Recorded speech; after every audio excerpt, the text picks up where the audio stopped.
western sky comes Sky King. Brought to you by Nabisco, National Biscuit Company. And as we say here in the West, reach, partner.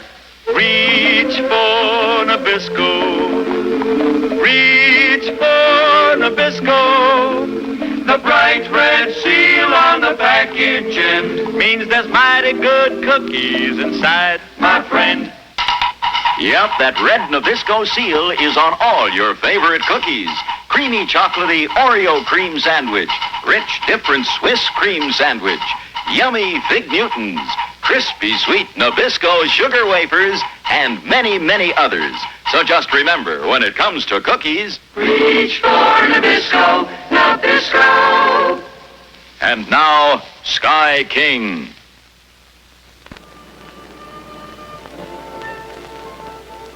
Now, you look here, Mason. You said you'd pay for information about the old lorry gang. I've told you at least a dozen stories. A dozen stories that you've made up. Now go pretend to lie someplace else. Nobody's calling me a liar.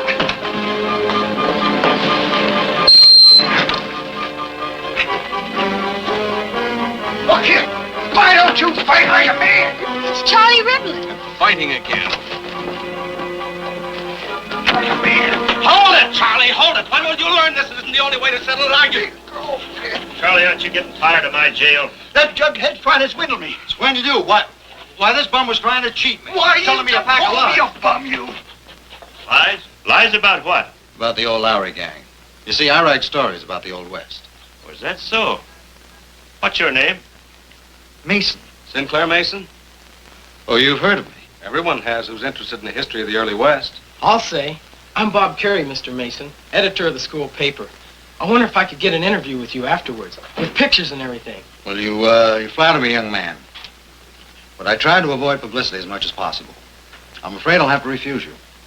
Mr. Mason wants to avoid publicity. Maybe we better continue this in your office, Mitch. Good idea, Sky. Well, can't we just forget about the whole matter, Sheriff? After all, there's no real harm done. Charlie here's a town problem. And if he doesn't learn to mend his ways now, he never will. Come on, Charlie. I'll fill out the complaint, Mr. Mason, and you can sign it. We all learn lessons in different ways, Sheriff. Maybe that Charlie here had learned his lesson without going to jail.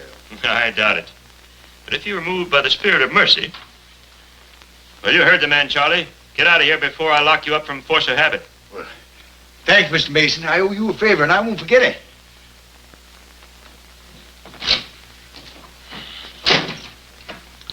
There goes another lead. I thought Mr. Riblett's information on the Lowry gang would be valuable when he first contacted me. Granny Wilcox could help you a lot if you could get her to talk. It's Granny Wilcox. She's lived here over 60 years. Oh, splendid. I'll pay well for authentic material. Good. You see, she won't allow any of us to help her, although she sure could use it. But earning money, she'd like that. I've met these poor, proud pioneers before. When may I meet her? You might find her in George Wilson's store right this minute. She comes in every Saturday to do her shopping. Maybe you better let me talk to her first, Mr. Mason. Well, fine. You can reach me at the hotel. All right. Sheriff?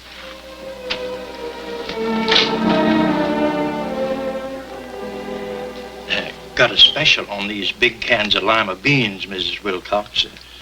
2 for 47 cents. This one's big enough, thanks, Mr. Wilson. Yeah. Can of peas, small can of corn, small can of beans, spool of thread, small can of lima beans. Doggone it, Mrs. Wilcox. You ought to buy those large cans of limas, and a ham, and a side of bacon. Thanks, Mr. Wilson. But I ain't buying anything I can't pay cash for. That'll be $1.07, Mrs. Wilcox. And oblige.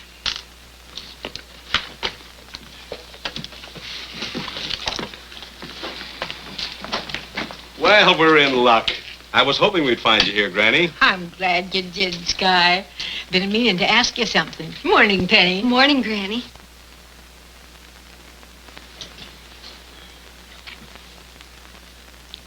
George Wilson means well, but he's a walking newspaper.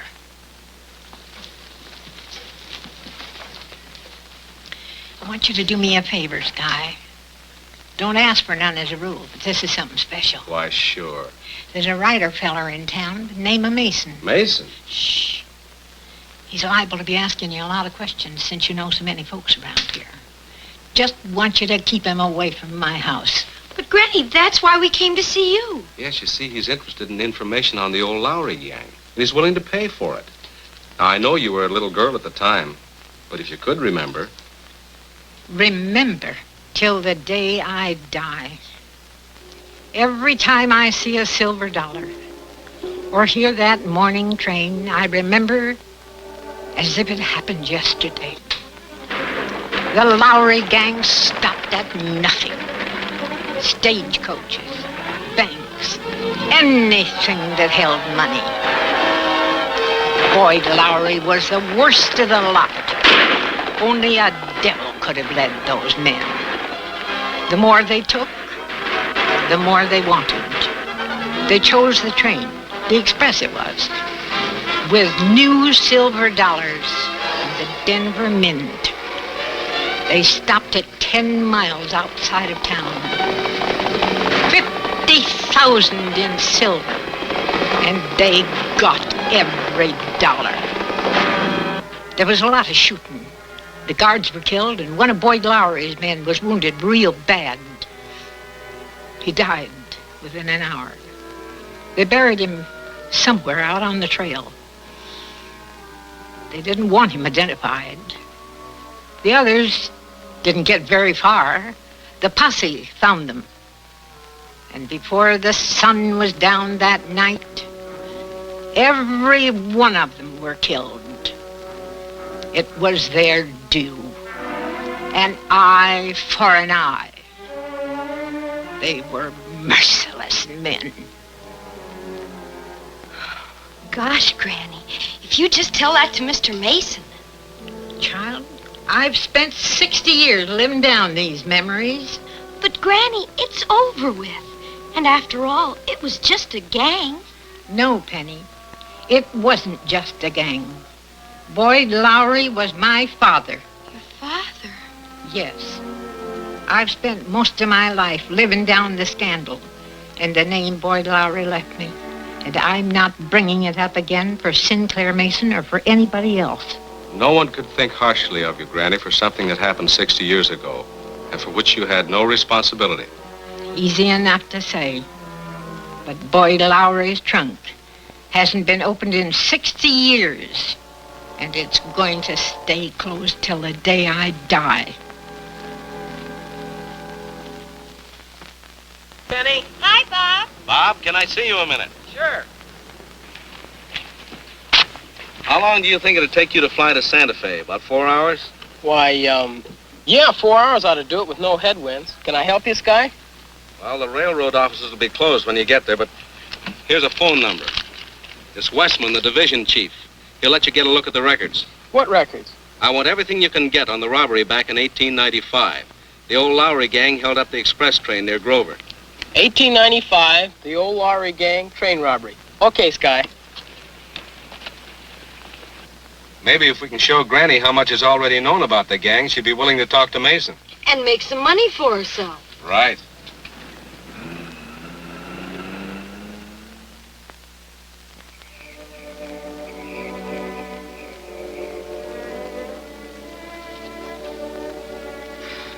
I thought we had a couple of books by Sinclair Mason. I think we do, Penny. Didn't you get one for Christmas a year or two ago? Oh, here it is.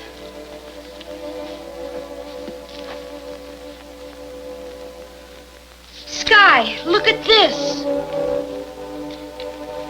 If this is Sinclair Mason, who is that man in town? Well, that's something I intend to find out. But we better warn Granny not to have anything to do with it until we do find out.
Granny, what are you doing with that?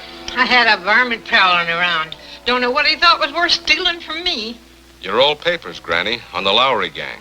You mean that feller Mason? We just discovered he's not Mason. He ain't? Well, then who is he? We don't know yet. That's why I wanted to warn you not to talk to him till I could find out. May I see that old trunk? It's in there.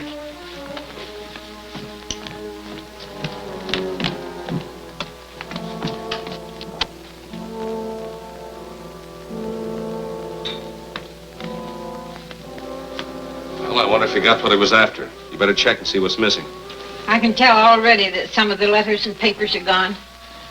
I never wanted to see that trunk open again. Granny, you better spend the rest of the night with us. He might come back. I hope he does. I'll be ready for him. Well, thanks, but I can take care of myself. Well, then, maybe you'll come in and take care of Penny while I go into town. We can take your trunk with us. I'd sure feel a lot safer with you and that old pistol around. You two ain't fooling me a bit, but I'll go for the sake of not arguing.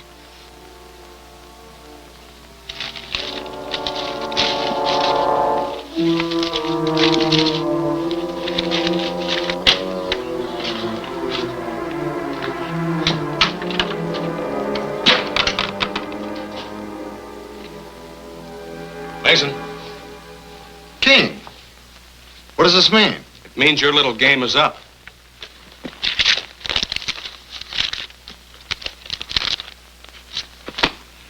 Where are Boyd Lowry's personal papers? The ones you took from Granny Wilcox tonight.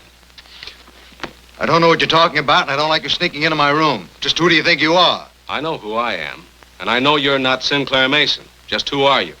There's nothing to get excited about. My name is Fisher. I'm Mr. Mason's research assistant. Then why didn't you say so in the first place? Well, we found that it often helps if I use his name. So well known that people are more cooperative. I can check that.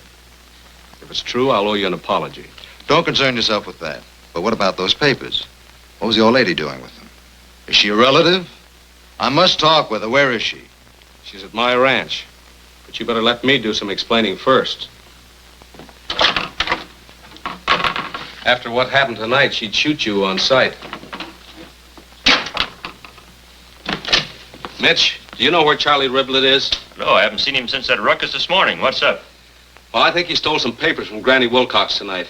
Let's go look for him. I'll take the east half of town, you take the west.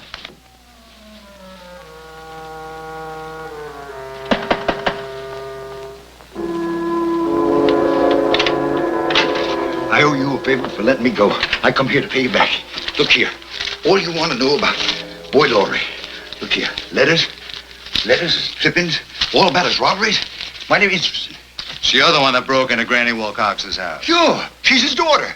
I knew she had that trunk full of his old stuff, but this is all I was able to get. Should be worth at least $100. Why, you're no good thief. You think I'd do business that way? You belong in jail. Jail? That's exactly where you're going to be when the sheriff hears about this. Sure. You mean you're going to turn me in? Well, why shouldn't I? You rob an old lady, then come here to sell me stolen property. But I didn't steal these. I borrowed them to help you out. Honest. Here. You can have them for nothing. When you get through with them, send them back. No harm done. I wouldn't be a party to such an underhanded deal. However, inasmuch as you thought you were doing me a favor, I'll return these to Mrs. Wilcox myself personally. It may make amends for what you've done. Look, don't tell Granny where you got them, will you? Well, I can't promise you a thing. Now, you better get lost. Sure. Thanks, Mr. Mason.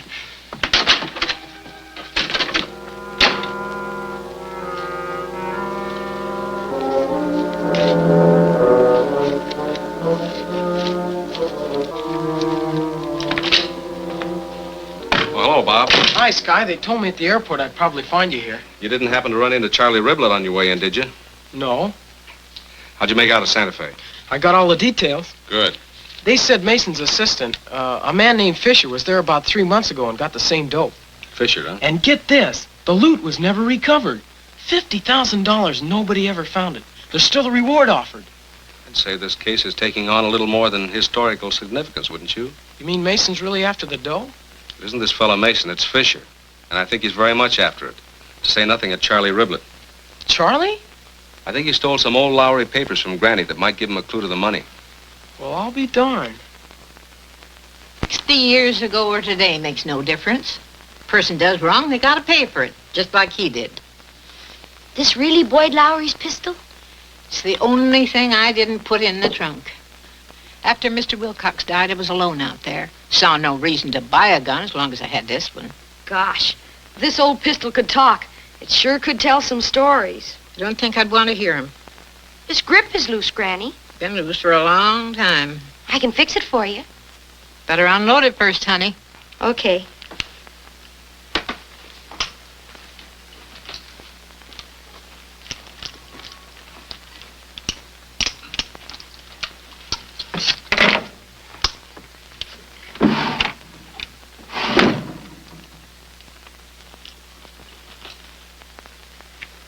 Oh, the threads are stripped. Maybe I can glue it on.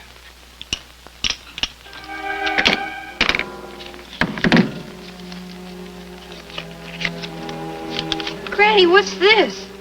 Something written on a piece of paper.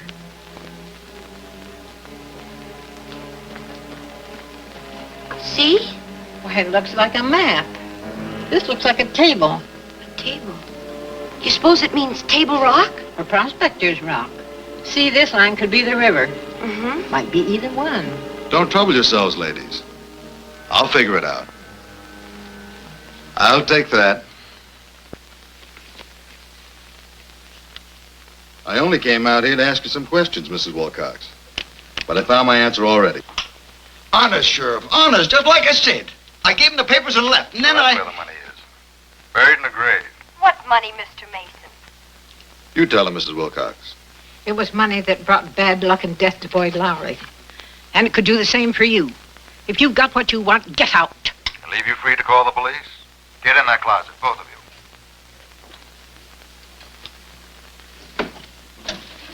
I'll follow you in a minute, Sky.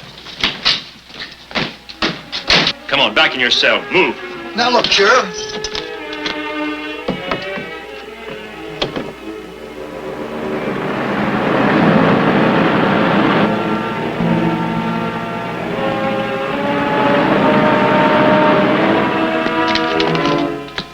Penny! Penny!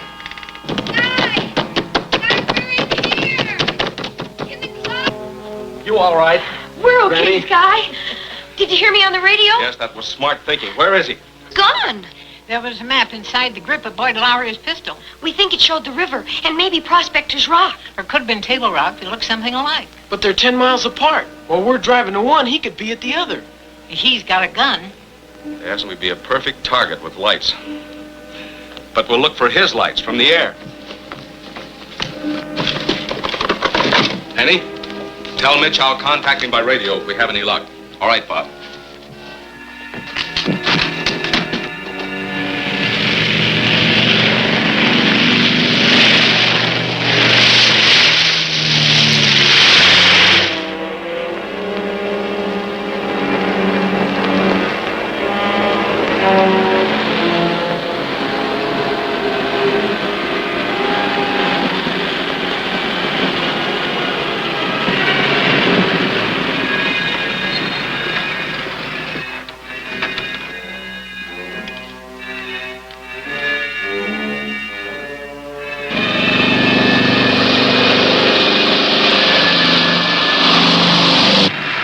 Good thing it's so late at night. Not many people driving around out here. All right.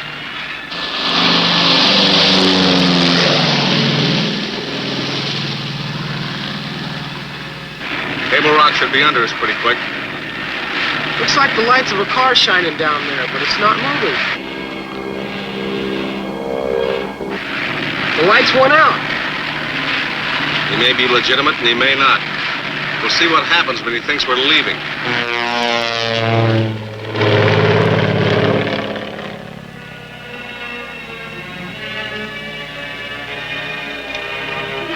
He's turned them on again.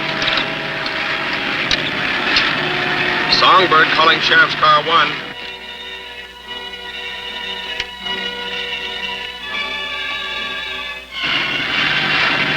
Songbird calling Sheriff's Car 1. Come in, please. Songbird calling Flying Crown Ranch.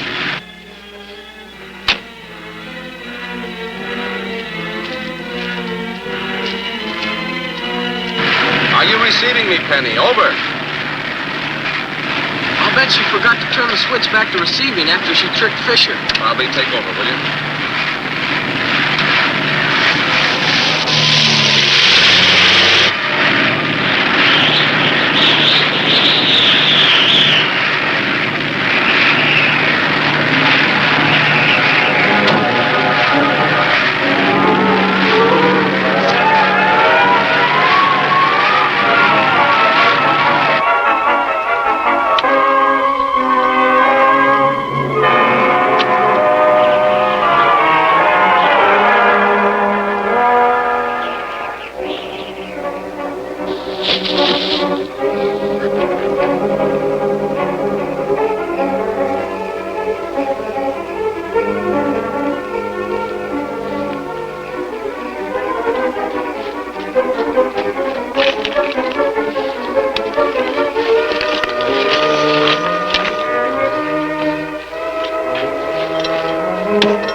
You'll never have a chance to spend it, Fisher. Turn around! I like your back better.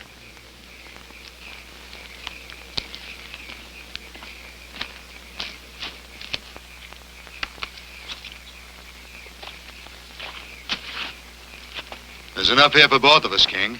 $50,000. We can split it, and no one will know the difference. Your generosity is touching. Well, it's a lucky thing I didn't get here sooner. I'd have had to dig it up myself. You know, you've done such a good job. Why don't you continue?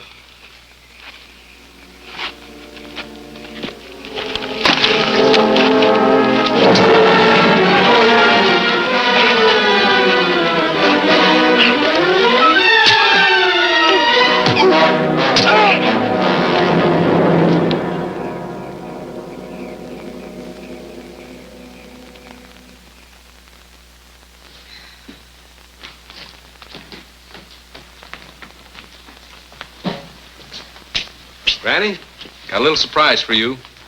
I don't think I can stand any more surprises for a while, Scotty. Oh, I think you'll like this one. Show her, Penny. $5,000. And it's for you, Granny.